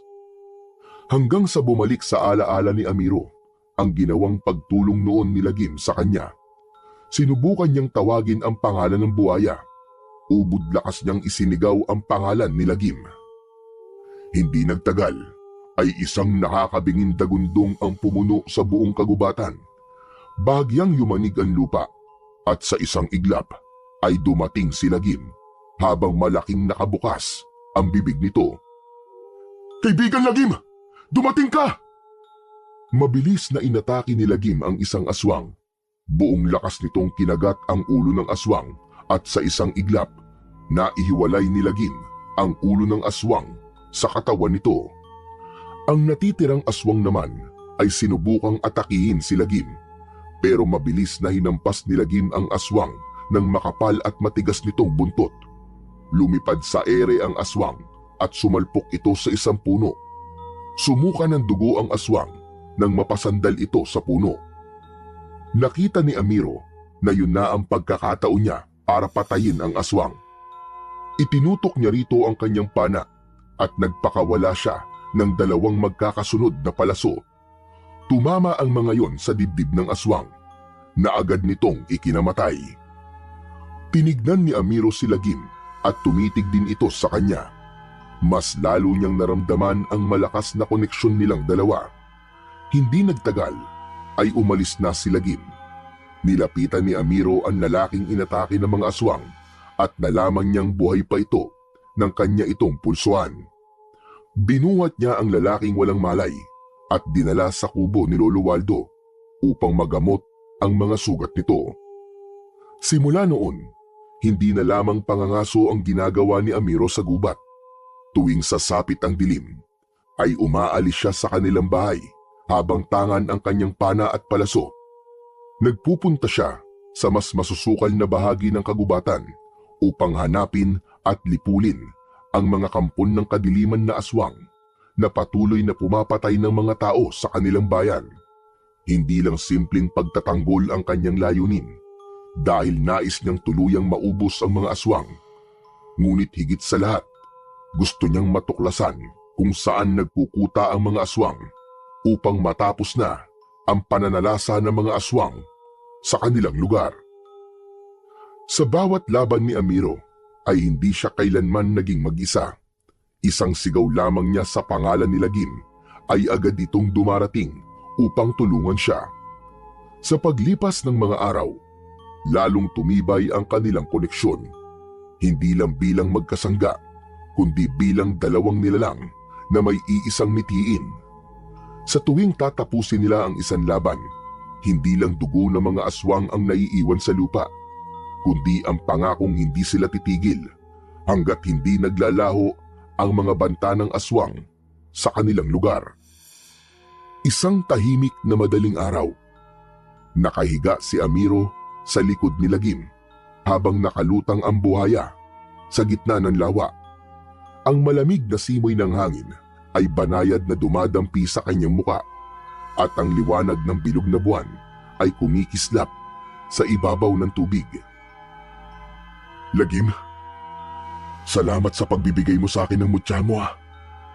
Ang sarap pala talaga sa pakiramdam na makatulong sa mga tao at lumaban sa mga aswang. Bahagyang gumalaw si Lagim sa ilalim niya, tila sumang-ayon ito sa kanyang sinabi. Napangiti naman si Amiro at binagmasdan ang langit. Sigurado kung hindi magtatagal ay mauubos din natin ang mga aswang sa gubat na to. Natigilan si Amiro nang may marinig siyang mahinang kaluskos sa gilid ng lawa. Agad siyang bumangon at nanlaki ang mga mata niya nang makita si Kapitan Renato na nakatayo sa gilid ng lawa habang nakatingin sa kanila ni Lagim. Sa isang kamay nito ay hawak nito ang isang baril. Kapitan Renato, ano pong ginagawa niyo rito? Ikaw ang dapat kong tanungin yan. Umalis ka riyan, Amiro. Lumayo ka sa buhayang yan. Hindi niyo po kailangan saktan si Lagim, Kapitan. Wala siyang ginagawang masama sa inyo. Tignan mo, hindi niya ako sinasaktan, mabait po siya. Maniwala po kayo sa akin, Kapitan. Kakampi po natin si Lagim. Anong walang ginawang masama? Nakalimutan mo na bang napakarami ng pinatay ng halimaw na yan? Umiling si Amiro at huminga ng malalim bago muling nagsalita. Hindi po si Lagim ang pumapatay sa mga tao, Kapitan. Ang mga aswang may kagagawa ng lahat ng yun. Ilang beses ko na po nakita na inatake nila ang mga tao. Ilang beses ko na nakalaban ng mga aswang. Kung may dapat kayong tapusin, hindi si Lagim, kundi yung mga aswang. Maniwala naman po kayo sa akin, Kapitan. Nahihibang ka na, Amiro. Ano bang ginawa sa'yo ng buhayang yan? Tignan nyo, Kapitan. Tignan nyo. Kung masama si Lagim, bakit hindi niya ako sinasaktan? Natahimik si Kapitan Renato. Bumaling ang tingin nito kay Lagim. Nagulantang si Amiro nang biglang itinutok nito ang hawak nitong baril kay Lagim. Hindi ko alam kung anong ginawa niya sa'yo, pero isang bagay lang ang sigurado ko. Kung hindi ka lalayo dyan, mapipilitan ako magpaputok. Huwag mo akong subukan, Amiro. Hindi ako aalis dito, Kapitan. Hindi ako aalis hanggat hindi mo nauunawaan na hindi si Lagim ang kaaway natin, kundi ang mga aswang. Nagtagpo ang mga mata ni Amiro at Kapitan Renato hanggang sa naging matalim ang tingin ni Kapitan. Masyado mo akong sinusubukan, Amiro. Matapos nito yung sabihin, ay naramdaman ni Amiro na magpapaputok na si Kapitan Renato. Mabilis na niyakap ni Amiro si Lagim at kasunod nun ay nakarinig siya ng 3 magkakasunod na putok ng baril. Naramdaman niya ang pagtama ng mga bala sa kanyang likod, ngunit hindi man lang yun tumagos sa kanyang katawan. Muling tumingin si Amiro kay Kapitan Renato. Gulat na gulat ang kapitan habang hindi makapaniwalang nakatingin kay Amiro. Papanong hindi ka tinablan ng bala? Anong klaseng demonyo ka, Amiro? Malamang, kasabot ka ng buhayan yan. Kayong dalawa may kagagawa ng lahat ng pagpatay dito. Napamulagat si Amiro sa sinabi ng kapitan. Bago pa siya makapagpaliwanag, ay tumalikod na si Kapitan Renato at mabilis na tumakbo palayo. Kapitan! Kapitan, sandali lang, magpapaliwanag ako! Mali kayo nang iniisip! Kapitan! Walang inaksayang sandali si Amiro. Agad siyang tumalon mula sa likod ni Lagim at sumisid sa tubig upang habulin ang kapitan. Umahon siya at agad na tumakbo papunta sa direksyong tinakbuhan nito, pero hindi niya na nakita kung saan nagpunta si Kapitan Renato. Bumigat ang dibdib ni Amiro. Kasunod nun ay nanlamig ang mga kamay niya nang maisip niya na hindi magtatagal ay ipagkakalat ni Kapitan Renato sa buong bayan na siya at si Lagim ang may kagagawan ng mga patayan. Kapag nangyari yun, siguradong pag-iinitan siya ng mga tao at may posibilidad na maging si Miguel ay madadamay. Dahil doon ay mabilis na tumakbo si Amiro pauwi. Nang makarating siya sa harap ng kanilang bahay, ay agad siyang kumatok ng malakas. Ilang sandali lang ay bumukas ang pinto at bumungad sa kanya si Miguel na mukhang bagong gising habang kinukusot ang mga mata. Kuya, bakit para kang nakakita ng multo? May problema ba? Wala nang sinayang na oras si Amiro. Pumasok siya at mabilis na kinuha ang isang lumang bag mula sa kanilang aparador. Mabilis niyang inilagay roon ang ilang damit ni Miguel, habang si Miguel naman ay may pagtataka siyang pinapanood. Kuya, anong ginagawa mo? Ano ba nangyayari? Huwag ka na magtanong, Miguel. Kailangan mo magtago. Hindi ka dapat makita ng kahit na sino ngayon. Pero kuya... Miguel, sumunod ka na lang sa akin. Kilala mo ko. Hindi ako papayag na may masamang mangyari sa'yo. Kaya itong ginagawa ko ay para sa kaligtasan mo. Lalo lamang naguluhan si Miguel. Ngunit tila nagtiwala na ito kay Amiro dahil hindi na ito nagtanong pa. Pagkatapos ng ilang minuto, binuhat ni Amiro ang bag at hinawakan ang braso ni Miguel at magkasama silang umalis ng kanilang bahay. Walang ibang naisip si Amiro na pwede niyang pagkatiwalaan kundi si Lolo Waldo. Kaya naman, doon sila nagpunta ng kanyang kapatid. Kumatok si Amiro sa pinto ng bahay nito at hindi nagtagal ay bumukas yun. Bumungad ang matandang albularyo na may dalang gasera. Amiro! Aba, anong ginagawa niyo rito ng ganitong oras? Lolo Waldo, maaari bang dito muna si Miguel? Kailangan niya pong magtago.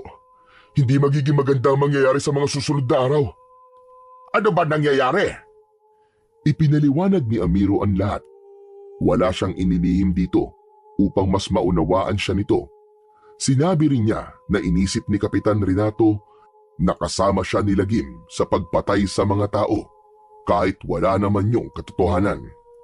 Matapos niyang magpaliwanag, ay tumango si Lolo Waldo. Naiintindihan kita, Amiro. Huwag ka mag-alala. Ako ang bahala kay Miguel. Salamat po, Lolo Waldo. Sige po, aalis na ako. Kuya, saan ka pupunta? Lumingon si Amiro sa kanyang kapatid at pilit na ngumiti. Huwag ka mag-alala, Miguel. Kapag natapos na ang lahat ng ito, ay babalik tayo sa normal nating buhay. Basta sa ngayon, sundin mo na lang muna si Lolo Waldo. Mabilis na niyakap ni Amiro si Miguel bago siya tumalikod at mabilis na naglakad pabalik sa gubat. Ang lugar na yun lamang ang naisip niyang lugar na maaari niyang pagtaguan ng pansamantala habang iniisip niya ang susunod niyang hakbang. Simula noon ay nagtago at nanirahan na muna si Amiro sa gubat. Mahirap ang buhay niya roon dahil wala siyang maayos na pagkain at wala siyang masisilungan laban sa ulan at lamig ng gabi. Minsan, nagtitiis siya sa hinog na prutas o sa mga hayop na nahuhuli niya gamit ang patibong. Sa kabila ng lahat, hindi niya naramdaman ang matinding pag-iisa. Lagi niyang kasama si Lagim. Hindi niya noon inisip na darating ang araw na pareho na sila ni Lagim na kailangan magtago mula sa mga tao. Sa bawat araw na lumilipas, unti-unting natutunan ni Amiro ang mabuhay sa gubat. Isang gabi, habang naglalakad siya sa gubat upang manugis ng aswang, ay nakita niya si Kapitan Renato na mag-isang naglalakad habang may dalang gasera. Palinga-linga ito na tila sinisigurado na walang ibang tao na makakakita sa kanya. Agad na nagtago si Amiro sa likod ng isang malaking puno at nagtaka siya kung anong ginagawa ni Kapitan Renato sa gubat at hindi nito kasama ang mga tanod nito. Sinundan ni Amiro ng palihim si Kapitan Renato. Hindi nagtagal, narating ni Kapitan Renato ang isang bahagi ng gubat na noon lamang nakita ni Amiro. Tila isa yung maliit na kuta sa gitna ng kagubatan. Sa paligid naman ng kuta ay may ilang kubol na gawa sa kawayan at anahaw. Ngunit ang nagpatayo ng balahibo ni Amiro ay ang mga nilalang na sumalubong kay Kapitan Renato. Mga aswang ang mga nilalang na yon. Magkakasabay na lumapit sa kapitan ang mga aswang at biglang lumuhod ang mga yon at tinawag pang pinuno ng ilan si Kapitan Renato. Halos hindi makahinga si Amiro sa kanyang nasaksihan at narinig. Doon niya napagtanto na si Kapitan Renato pala ang pinuno ng mga aswang na pumapatay ng mga tao sa kanilang lugar. Maya-maya pa, isang nakakakilabot na pangyayari ang naganap. Unti-unting nagbago ang anyo ni Kapitan Renato. Sa isang kisap mata ay naging isang nakakatakot na aswang ang kanilang kapitan. At mula sa pinagtataguan ni Amiro ay dinig na dinig niya ang pagsasalita ni Kapitan Renato. Malapit na ang hinihintay natin lahat. Sa susunod na kabilugan ng buwan na, sisimulan na natin ang ating pagsalakay sa baryo. Wala tayong gagawin kundi ang magpakasawa sa laman at dugo ng mga tao. At sa oras na malipol na natin silang lahat, lilipat naman tayo sa ibang lugar upang doon magasik ng lagim.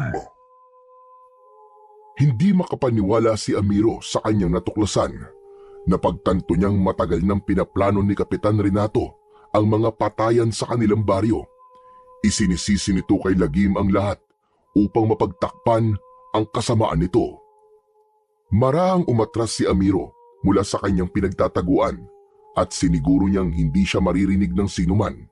Nang makalayo siya ng bahagya ay saka siya tumakbo ng mabilis, palayo sa kuta ng mga aswang. Hindi niya lubos maisip na ang totoo pala nilang kalaban ay kasama lang nilang naninirahan sa kanilang baryo at nagpapanggap na may malasakit sa lahat.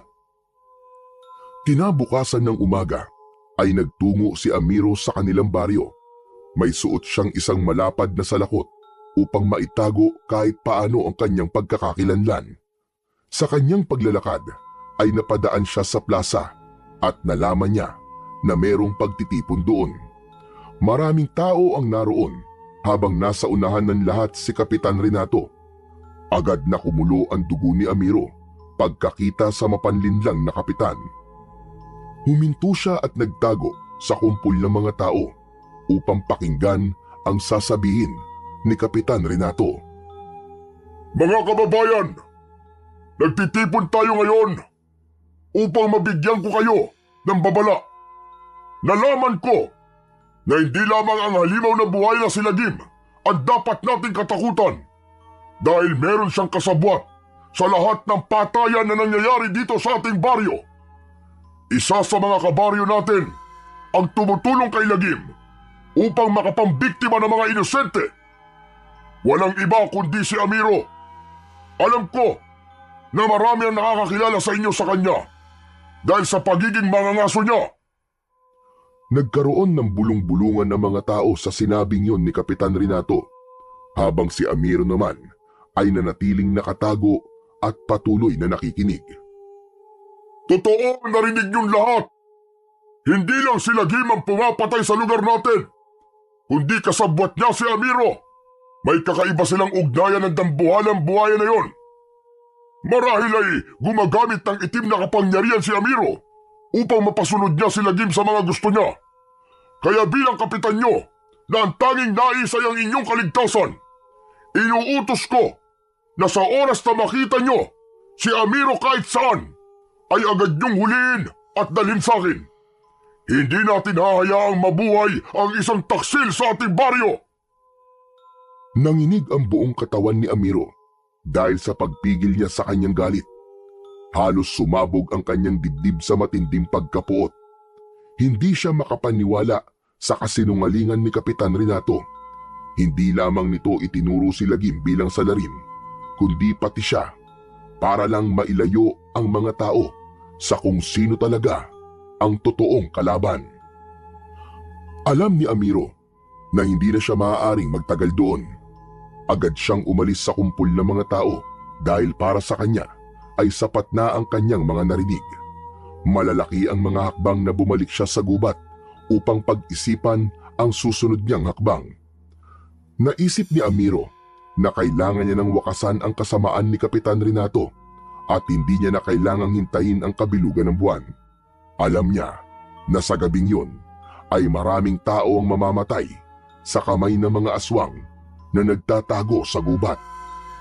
Kinagabihan, lumabas ng gubat si Amiro at matapang siyang nagtungo sa bahay ni Kapitan Renato. Nang nasa tapat na siya ng pinto ng bahay ng kapitan, ay huminga siya ng malalim bago malakas na kumatok sa pinto. Ilang saglit lang ang lumipas bago yun bumukas. Sumilip si Kapitan Renato at halatang nagulat ito nang makita si Amiro. Nilakihan ito ang pagkakabukas ng pinto at matalim na tumingin sa kanya. Anong ginagawa mo sa aking pamamahay, Amiro? Papatayin mo rin ba ako? Gaya ng ginawa niyo ng buhayang yun sa mga naging biktima niyo? Napakagaling mo. Alam ko na ang sikreto mo, Renato. Tigilan mo na ang pagpapanggap mo. Alam kong ikaw ang pinuno ng mga aswang. Kayo ang totoong pumapatay ng mga tao sa baryo natin. Isinisisi mo pa kay Lagim ang pagpatay nyo upang hindi ka mapaghinalaan ng mga tao. Pero ngayon, tapos na ang palabas mo, Renato. Bistado ka na. At ano naman ang balak mong gawin, Amiro? Magsusumbong ka sa mga tao? Sa tingin mo ba, maniniwala sila sa'yo? Ikaw na itinuturing nilang traidor? Hindi ko na kailangan sabihin sa kanila dahil ipapakita ko sa kanila kung sino kan talaga. Bago pa makapagsalita si Kapitan Renato, ay hinablot na ito ni Amiro sa kwelyo ng suot nitong damit. Malakas niya tong hinila palabas ng bahay. Halos mawalan ng balanse ang kapitan. Pero bago pa ito makalabas, isang malakas na suntok ang pinadapo ni Amiro sa mukha nito.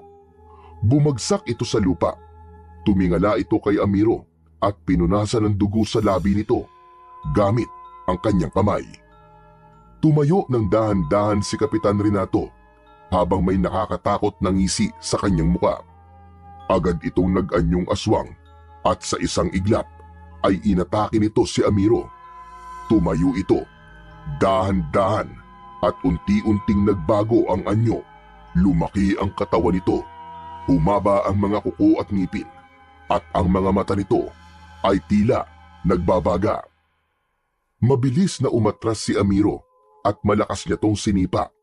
Pero sinalaglang yun ni Kapitan Renato gamit ang mga braso nito. Muling sumugod si Kapitan Renato at sinubukang sakmalin ang leeg ni Amiro. Agad siyang yumuko at siniko niya ang tagiliran ng aswang.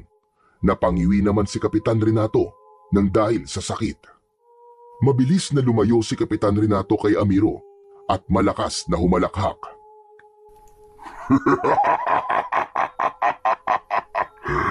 Malakas ka, Amiro. Hindi ko inaasahan na kaya mo makipagsabayan sa akin. Kaya kailangan ko na ng tulong ng mga alagad ko para tapusin ka. Isang malakas na alulong ang pinakawalan ni Kapitan Renato. Hindi nagtagal ay dumating ang mga aswang at tumayo ang mga yon sa likod ng kapitan. Matalim ang tingin ng mga yon kay Amiro na tila ba naghihintay lamang ang mga yon ng utos mula kay Kapitan Renato para patayin siya. Alam ko na may ginagamit kang kakaibang bagay, Amiro. At nais kong makuha ang bagay na yun upang maging mas malakas ako. Akala mo ba ay ikaw lamang ang may kakampi? Ha! Meron din ako! Isang malakas na sigaw ang pinakawalan ni Amiro. Ang kanyang mga tinig ay sumabay sa hangin hanggang umabot sa kagubatan. Lagim!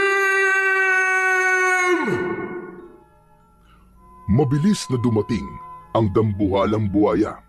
Kulang na lang ay yumanig ang lupa sa bawat pagakbang ng malalaki nitong mga paa. Lumapit si Lagim kay Amiro.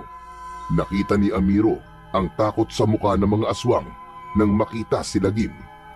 Agad na inutusan ni Kapitan Renato ang mga aswang na umatake. Sabay-sabay na sumugod ang mga aswang na akala mo ay gutom na mga hayop.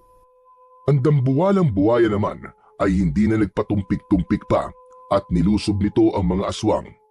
Akala mo ay isa itong napakalakas na bagyo na niragasa ang mga aswang. Ginamit ni Lagim ang lakas ng panga nito at buntot upang labanan ang mga aswang. Samantala, si Amiro naman ay abala kay Kapitan Renato. Mas lalo pa niyang naramdaman ang lakas at kapangyarihan ng mutya ng pangil ng buhaya. Hindi siya tinatablan ng mga kalmot at kagat ni Kapitan Renato dahil ang balat niya ay kasing tigas ng balat ng isang buhaya. Hanggang mula sa kung saan ay narinig ni Amiro ang pagtawag ni Lolo Waldo. Nang makita niya ang matanda, ay hawak nito ang kanyang pana at palaso. Inihagis nito yon sa kanya at mabilis siyang tumakbo upang saluin ang mga yon.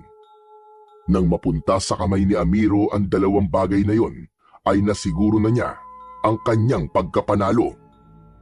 Agad na itinutok ni Amiro ang pana kay Kapitan Renato na akmang sasalakay sa kanya. Ngunit natigilan ito nang makita ang kanyang hawak. Tapos na ang kasinungalingan mo at ang panlilinlang mo, Renato! Pinakawalan ni Amiro ang unang palaso. Tumama yon sa dibdib ni Kapitan Renato, habang ang sumunod na palaso ay tumama sa kaliwa nitong balikat. Hanggang sa naging sunod-sunod na ang pagpapakawala ni Amiro ng palaso mula sa pana. Ang lahat ng yon ay bumaon sa iba't ibang parte ng katawan ni Kapitan Renato. Nang napaluhod na ito sa lupa, ay doon na nagdesisyon si Amiro na tapusin na ang buhay nito. Inasinta niya ng mabuti ang noo ni Kapitan Renato at nang pakawalan niya ang palaso, ay bumaon yun sa noo nito at tumagos sa likod ng ulo nito ang dulong bahagi ng palaso. Nanlaki ang mga mata ni Kapitan Renato bago ito tuluyang humalik sa lupa. Nilapitan ni Amiro ang katawan ni Kapitan Renato at siniguro niyang patay na ito. Nang tumingin siya sa kanyang paligid, ay nakita niya na wala nang natitirang aswang na naroon dahil lahat ay pinaslang na ni Lagim. Kakaibang ginhawa ang naramdaman ni Amiro dahil sa wakas ay nagtagumpay sila ni Lagim sa laban na yun. Maya-maya pa ay lumapit si Lagim kay Amiro at marahas namang hinaplos ni Amiro ang nguso ng buhaya. Magaling, kaibigan Lagim. Nagtagumpay tayo. Wala na ang mga aswang. Payapa na ang baryo namin. Maraming salamat sa tulong mo.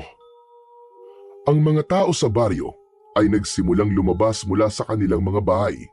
Samot-sari ang reaksyon ng mga yon. May takot, may naguguluhan, at meron ding masaya. Hindi na nagdalawang isip na magsalita ni Amiro dahil alam niyang yun na ang kanyang pagkakataon upang linisin ang pangalan ni Lagim. Mga kababaryo! Makinig kayo sa aking lahat!